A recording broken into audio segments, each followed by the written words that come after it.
Forms of poetry के अंतर्गत what is लिमेरिक। लिमेरिक क्या होती है? ये लिमेरिक भी पोइट्री की एक फॉर्म होती है, टर्म होती है। आप इसे फॉर्म्स ऑफ पोइट्री कह सकते हैं, आप कह सकते हो literary terms in English literature, जो कि यूपी टीजीटी पीजीटी या केवीएस जो भी है उन सब के लिए इम्पोर्टेंट है। इस वीडियो में हम जानने जा रहे हैं कि लिमेरिक होता क्या है। जो न्यू व्यूवर्स है वो आप दिशांक क्लासेस को सब्सक्राइब कर सकते हैं और वीडियो को अभी लाइक कर दीजिए जब तक मैं अपनी पीडीएफ को खोलती हूँ। ये लीजिए, आपके सामने पीडीएफ है और बात करते हैं कि लिमेरिक क्या होता है। A is a 5 line poem, 5 line की पोएम होती है। That consist of a single stanza, एक ही स्टेंजा होगा।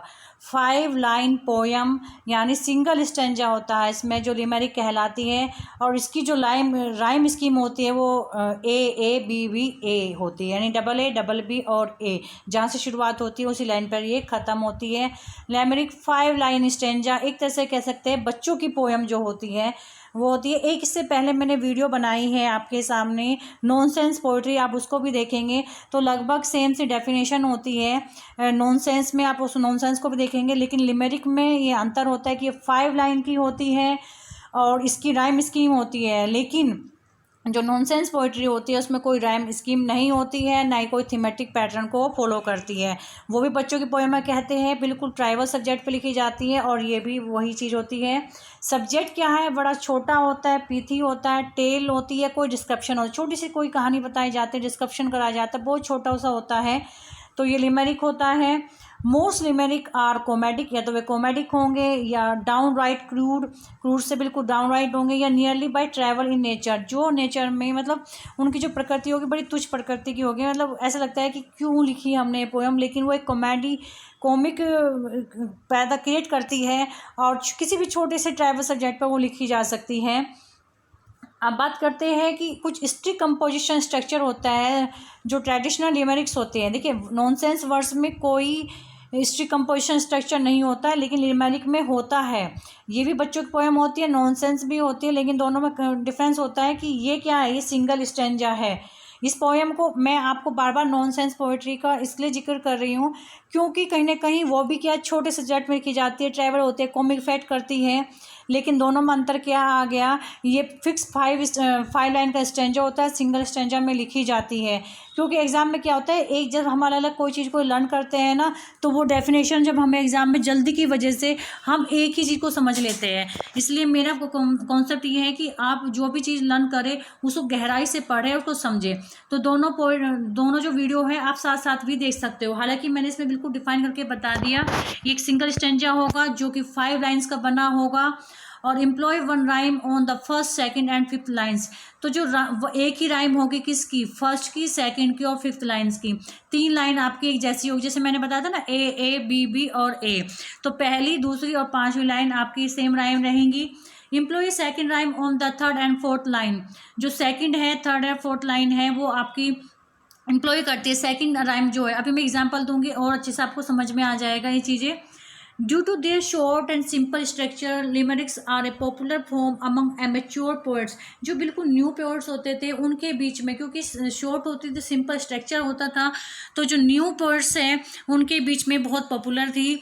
Among establish professionals, Edward लियर। देखिए, एडवर्ड लियर ही बहुत फेमस पोएट रहे हैं आपके नॉनसेंस पोएट्री के भी, और जो यहाँ इन्होंने एक प्रोफेशनल रूप में जो इस्टेब्लिश किया था लिमेरिक को, वो एडवर्ड लियर ने किया था, जो पर्टिकुलर फेम करता है as a composer of लिमेरिक्स।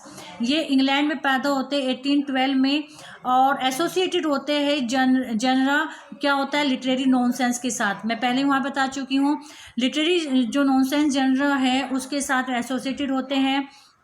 Embarrassing the characterisation he published a volume of limericks entitled. उन्होंने एक लिमेरिक्स के लिए एक क्या बुक उन्होंने पब्लिश किया था, अ बुक ऑफ नॉनसेंस इन 1846।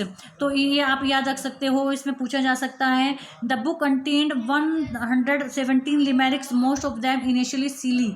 तो क्या था वो कि उसने 117 लिमेरिक्स लिखी थे, मोस्टली उसमें सब सिली रूप में थी, मूर्खतापूर्ण थी। अब आप देखते हैं इसका एग्जाम्पल मैं लेती हूँ यहाँ पर। Edward Lear wrote many ironic limericks. Among the most famous of this is the opening poem from a book of nonsense. जो उन्होंने बुक लिखी थी अ बुक ऑफ नॉनसेंस, उसकी जो ओपनिंग पोएम है वो मैं आपके सामने दे रही हूँ। There was an old man with the beard, first line है beard, who said it is just as feared. तो आपकी राइमिंग स्कीम यहाँ भी ए होगी और यहाँ भी ए हो गई। 2 hours and a hand, 4 legs and a rain and have all built there nest in my bed. तो ये ए यहाँ पर भी क्या हुई, ए और यहाँ बेड, यहाँ भी ए हो गई। तो ये क्या चीज़ हो गई आपकी, इसमें एक लाइन छूटी हुई है 4th नंबर की, ओ सॉरी, ये आप जो है ये पॉइंट जो लाइन है ये यहाँ तक है, यहाँ तक ये आपकी 3rd और 4th 2 लाइन ही है। देखिए फर्स्ट लाइन ए, सेकेंड लाइन राइमिंग स्कीम ए, थर्ड में हैन बी और उसमें रेन बी, ये 2 लाइन एक साथ हो गई। तो ये पर क्या है, ए बी ए और यहाँ बेयर्ड और फेयर्ड, वो सॉरी बेयर्ड। तो यहाँ क्या है सेम आपकी, तो ये राइमिंग स्कीम क्या होगी, ए बी ए। तो ये क्या है आपकी लिमेरिक है। 5 लाइन स्टेंजा, 5 लाइन का स्टेंजा होता है जो राइमिंग पैटर्न होता है ए बी ए। तो माय डियर फ्रेंड्स ये आपकी क्या थी, लिमेरिक्स थी। और एक तरह से अपीयर्स होती है नर्सरी राइम के रूप में। Perhaps the most widely recited this is, आपने बहुत बच्चों ने सुनी होगी हिकोरी डिकोरी डॉग।